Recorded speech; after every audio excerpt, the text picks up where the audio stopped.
மாலை வணக்கம். என் பெயர் ஐத்திகா. நான் பொங்கல் திருநாள் பற்றி பேச வந்துள்ளேன்.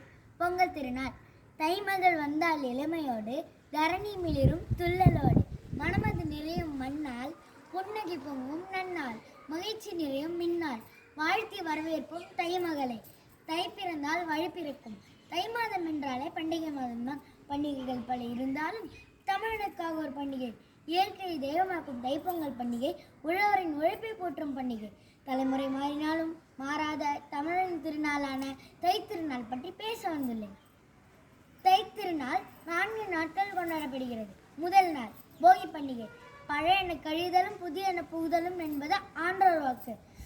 இதன் உண்மை பொருள் மனதில் உள்ள தீய எண்ணங்களை அகற்றி நல்ல எண்ணங்களை வளர்த்துக் கொள்வது போகி பண்டிகை ஆகும். இது மார்கழி மாதத்தின் இறுதி நாள். தைத்திருநாளாம் பொங்கல் திருநாள். தை மாதத்தின் முதல் நாள் தைத்திருநாள் ஆகும்.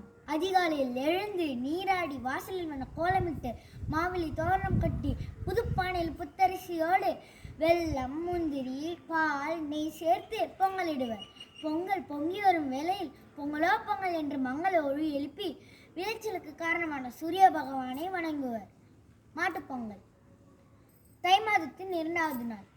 உழவுக்கும் உழவருக்கும் உற்ற துணையாக இருக்கும் மாடுகளுக்கு நன்றி கூறும் விதமாக மாட்டுப்பொங்கல் கொண்டாடப்படுகிறது. மாட்டுப்பொங்கல் அன்று மாடுகளை சுத்தம் செய்து அலங்கரித்து கொம்புகளுக்கு வர்ணம் தீட்டி பொங்கலிட்டு வணங்குவர்.